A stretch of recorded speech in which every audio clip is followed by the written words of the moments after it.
If you know anything about me, you know I make a lot of commander decks. And I mean a lot of commander decks. But there's times I ask myself to do something that I've never done before. Take myself in a deck building direction that I haven't really explored just yet. Maybe it's something similar to what I do in the past, but it's in different colors. Or maybe it's a strategy I don't really like a lot in colors I use quite often. Either way, I have found a question that I've been asking myself a lot more recently.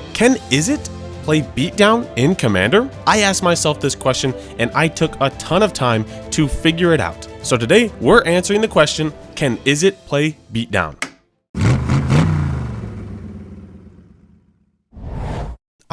Is it? The guild that is ran by Niv Mizzet. The guild that wants to cast spells.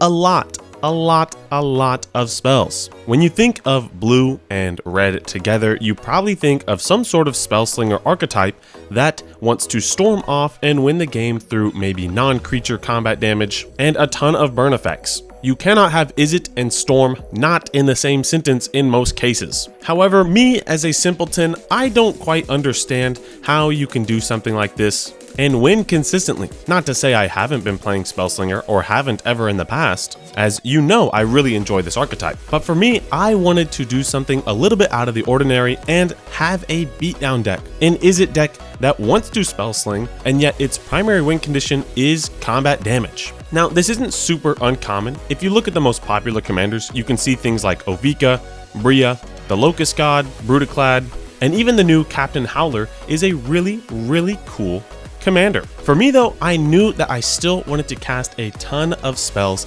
and hit my opponents for a lot of damage. Now, how's the best way that we can make really big creatures and swing out? Well, my first thought obviously was Prowess. Prowess says whenever you cast a non-creature spell, this creature gets +1/+1 until end of turn. This is a great way to ensure that your creatures get big while you're still storming off. Something like Captain Howler can also find ways to make your creatures bigger and bigger, but I didn't quite think that Captain Howler was for me, as for me it was just a little bit slow, and I want something that's able to buff my entire board, not just one creature at a time. So that really only left me with two options, and that was Bria, Riptide Rogue, and a commander that doesn't quite see as much play as Bria, and that is Balmor, Battlemage Captain. Balmor was introduced in Dominaria United as one of the legends, and it's only 2 mana and says when you cast an instant or sorcery spell, creatures you control get +1/+0 and gain trample until end of turn. Now, the great thing about Bria is the fact that every creature you control now has prowess, which means if you choose a bunch of prowess creatures, those creatures now have prowess.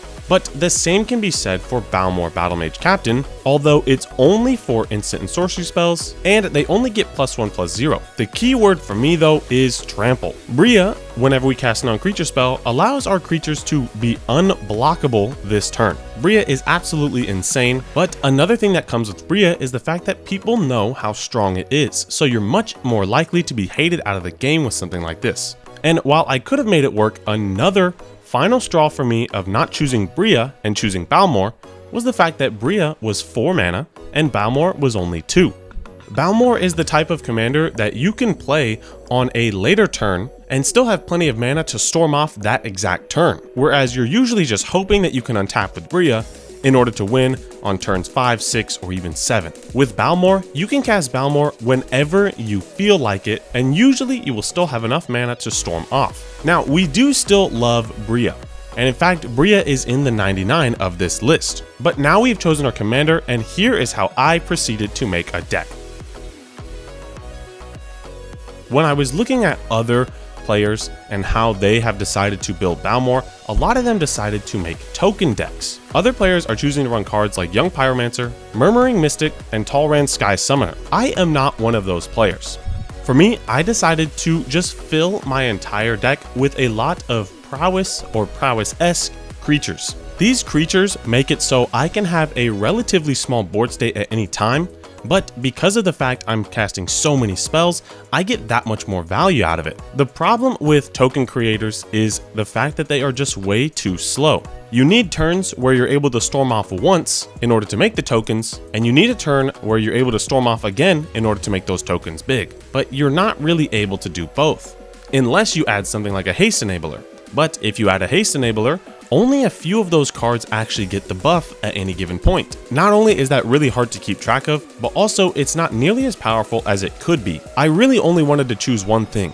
Do I go wide when I cast my spells, or do I go tall when I cast my spells? And going tall was the more reliable choice. So I have about 16 of these cards that allow me to build a board state, and I have about 29 total creatures that help me either spell sling, help me draw cards, help me get some mana, or are just valuable cards to have in my deck. Things like Realm Monsoon Mage and Snapcaster Mage. The draw package is probably the biggest part of this entire deck, and the cards that I spent the most time tweaking. A lot of these cards are really quick and easy cantrip effects, and I try to keep the pips to a minimum because of how many cost reducers we have in this deck. A lot of the spells themselves actually grant us mana or treasures while also being able to draw, and we have plenty of wheel type effects that allow us to dig through our library super fast. In terms of mana, we have a lot of options that provide us both temporary and permanent mana. Our best sources are the creatures that also have cost reduction on them. As one, they're going to benefit from Balmor's effects, but they're going to heavily reduce the cost of our storm turns, meaning that we can easily cast 3 to 4 more spells because of their reduction.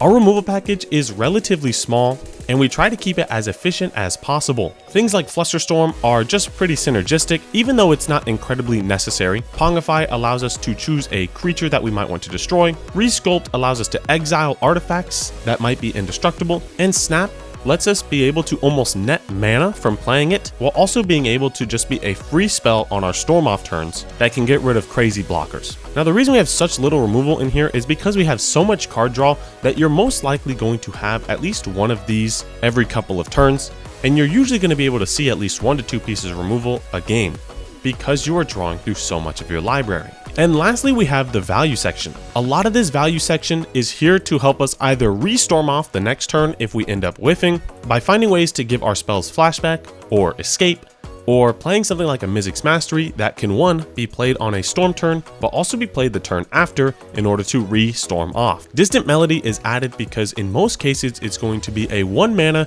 draw 5 to 6 cards, because most of our creatures, if not all of them, are wizards. Cards like Roaming Throne and Shared Animosity are there for the same reasons why Distant Melody is there. We have too many wizards not to include it. And of course, something like a Goblin Surprise and You See a Pair of Goblins is essentially a 3 mana 1 pip required overrun. Usually for only 1 mana you're able to play this, and all of your creatures get +3/+0 and trample, as long as you have Balmor out. The reason we have 2 of them is because I just love this spell so much. Now let's talk finally about the land base. You might see the land base of only 28 lands and think I am absolutely crazy, and you are going to whiff a lot in this game, but that is simply not the case. The fact that we almost have just as many draw spells as we do land cards is a good indication of why in most cases you're not going to whiff. Will you have to mulligan a bit more aggressively in your games?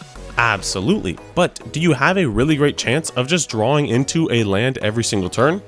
Also, absolutely. Every single land in here is able to produce a color. We wanted to make sure that we're never producing not colored mana, simply because we have so many cost reducers that reduce generic mana, but not colored mana. This is a big reason why most of the cards in here have only 1 pip. The cost reducers do a lot for us. So now we have a really great idea of what the list actually looks like, but what does a normal game for Balmor look like, and how should you play this deck? This deck wants to start off pretty chill. You're looking for the first couple of turns to just set up plenty of ways to reduce the cost of your cards, have just a few creatures out there, and have a hand that is able to dig through more of your deck. You'll be able to see that around turn 6 or 7, you have a board state like this pretty consistently once you start mulliganing and playing the deck often. You're able to keep most hands as long as you have 2 to 3 lands. Most of your draw spells are cantrips, so as long as you have 2 mana sources, one of them being blue, you're easily going to be able to find the rest of your lands needed for the deck.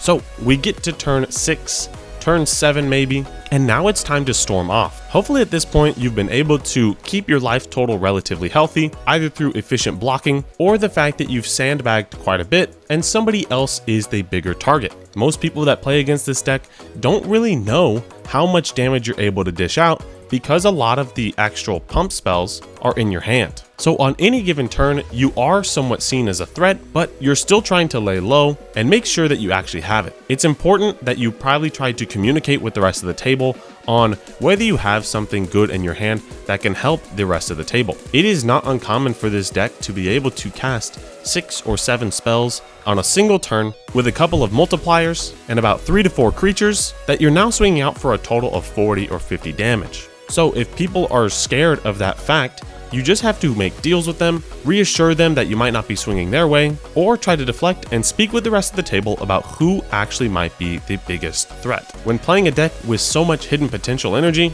people that understand it might target you down early, and there's almost nothing you can really do about it. It is an aggro deck at the end of the day. I've had a ton of fun building this deck, and I want to know what you guys think about it. In the description below is the Moxfield link with all of the cards selected, as well as a sideboard of all the cards I decided to cut while making this video. Feel free to click the More tab, duplicate this list, and mess around with it yourself. I would love to see and hear in the comments how you guys would actually make this list. I would also like to hear if you guys are interested in something like a Bria list. And I'd love to hear your comments down below on how you would alter this list if Bria was the commander instead of Balmor. But with that being said, I have been Deck Driver.